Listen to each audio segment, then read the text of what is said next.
Everybody, Patty Ann here. Welcome back. Hey, I don't know if you're at all like me, but I always procrastinate and I never get Christmas cards sent out. I'm going to show you something really classy that you can send out through email to your friends and your relatives. And you'll need to have the business edition of the Silhouette software, but you don't need to have any kind of cutting machine whatsoever. So follow me to my desktop and let's get started. Okay, so what I did was I went to pixabay.com and just got a bunch of little pictures of kids and a puppy dog and that kind of stuff just for the demonstration purposes today. I resized them down so they were bigger than these things over here. You can get this free template from me if you go to my website, pattyannsplace.blog, and then go in the library. Okay, and you can get this free download there. What it consists of is all these little boxes that I've made the size that work perfectly, and a backing like this. So the first thing that I might like to do with my backing right here, the gray piece, and I know I have it selected by looking here, is maybe come over here to my patterns. Now, I have all kind of patterns in here, and you can find patterns anywhere on the website. The one I'm going to use today, though, is this one, the plaid one, because I really love that. Okay. The next thing I'm going to do is I'm going to start putting pictures in here. Let's just pretend these are my family's pictures, and I'm going to put them in these little boxes. Now, if this comes and it's grouped together, well, we can move this thing out. But if these were grouped together, which I would think that I'm going to make them come grouped to you, you can ungroup these and then get started with them. The biggest thing is try not to move them because you want them to be exactly where they are. So the spacing is good. So let's go up here. I'm going to click on this green one first. Then I'm going to hold down my control key on my keyboard, control. Notice that my hand changes, or my cursor changes from a hand to a little eyedropper. You see that? So what I'm going to do then, once I've done that, I'm just going to come over here and click on one of these that I want to suck up into my eyedropper and put over here. So again, my control key is still held down. I'm going to suck this picture right up and check it out. It goes right here the way I want it to. Now, maybe you'll notice it's a little bit distorted. That's easy to change once you're in this pattern area over here. And if you forget how to find it, just go to this little paint palette here. And the third icon over is for the fill pattern. Click on that. And then you'll probably have to answer open the advanced options. Once advanced options is open, all you have to do is turn off or maintain the aspect ratio. This one, let it be stretched. This one maintains the aspect ratio, and then he looks correct. Now, the other thing I might like to do with him is, rather than having him facing off the page, I might want to right click on him and say, what did it say? Flip horizontally. Okay, so there's one guy done. Let's do the next one. Click on this. Get your control button. Remember, hit your control key. That gets the little eyedropper. I'm going to go suck up a picture in that little eyedropper, and it's going to be placed right here where I have this selected. So I'll just take this little girl here, click on her, and there she is. Now you can see that she's stretched a little bit as well. So again, over here in the pattern fill area, I'll come to aspect ratio, and I'll say maintain it. Okay, now she's not quite fitting in there the way I'd like her to. So I could either, well, what I would do now is I would come down here to where it says pan pattern. Notice there's no little icon in the middle of this picture right now.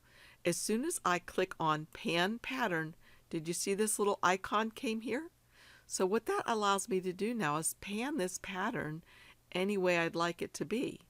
So I think I'd like it right like that. Okay, perfect. Again, come over here, click on this one, control, and maybe these guys, and I'll change the aspect ratio again. And it looks like I need to pan the pattern a little bit because they're off the edge. So I'll click on pan pattern. There's that little button, and I can just move them like this.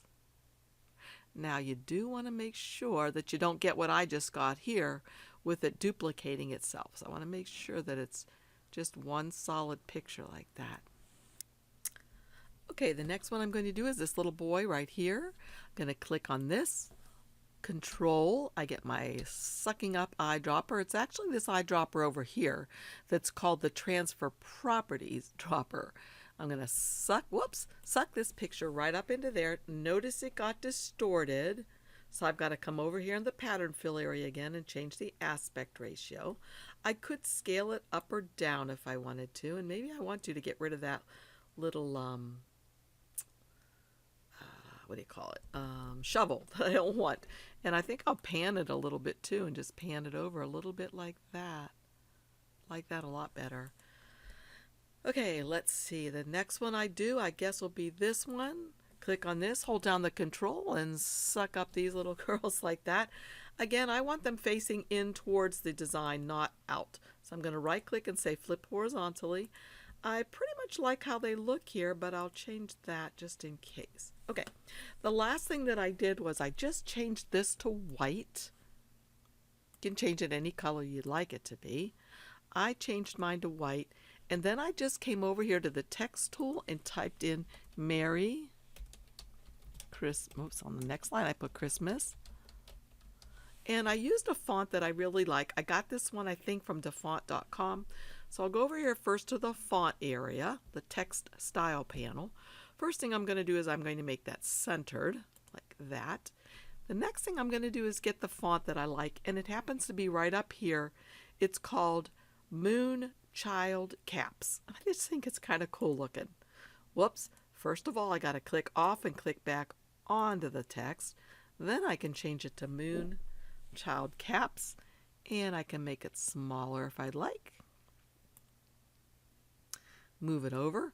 I probably should right now make this box here a grayish color just so I can see it right now. So I know where I'm working. So I know I get this centered. Whoops, don't want to click that. So I know I get this centered in there like that. Okay, and then the other thing I did on mine was I put underneath of this, let's move this up with my arrow key, maybe over like that. And then I put the Caruso family. And I think I did that in Samantha font. So I'll put, first I made this little tilde thing. I put the Caruso family. Okay. And so I would make it a lot smaller. But before I make it too much smaller, of course, I can come over here and let's see, maybe I used the Moonchild script. So I can just bring that up here like that. See if it fits okay. And to me, that fits really well. So what I'm going to do is I'm just going to make this font and this one. I'm going to make them red, a red that will match this red. So I came up here to this color swatch, clicked on this eyedropper, and got this. Okay.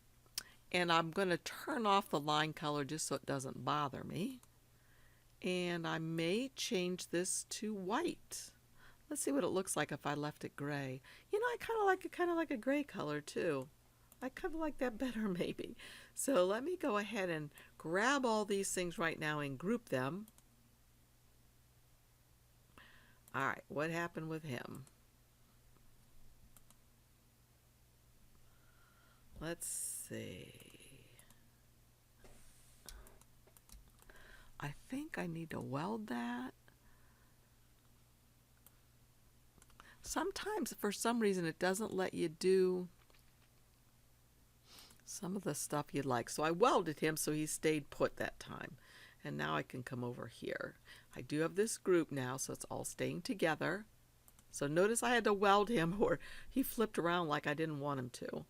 Then all I have to do is grab both of these, come up here, say center. So it's centered beautifully. And then I'm going to grab all of it and group it. And with that all selected, I'm going to go to File, Save Selection, save it to my hard drive. And I called it Photo Flyer for Email. and I'll name this one 2. Now, for an email, I'm going to save it as a JPEG. Okay, so there was the first one I did for my test. Photo flyer for email 2. I'll say OK. Just leave all these numbers alone and say save. Then I would open up my email. And just come in here and put in an address and put in a subject and come down here, and I'm using Gmail. I would attach the file, and it was called Photo Flyer for Email 2, and I would open it. There it's attached, and then I would send it, and I'll show you what it's going to look like. Okay, if you open your email, this is what it's going to come in looking like, just like this. Your friend, your relatives, everybody will be able to see a beautiful card from you showing your family, your pets, whatever you'd like to show, things that are important to you this year. So I hope you liked this video. If you did, please give me a thumbs up, and please, please, please subscribe. I'm trying really hard to get to 39,000 subscribers, and I'm less than 100 away from that, so I'd really, really, really, really appreciate it if you'd subscribe. So thanks again for joining me. Check out my links down below. I'll have the link again for this template if you want to use it yourself, and let me know if you have any questions, and I'll see you all again soon. Thank you. Bye-bye.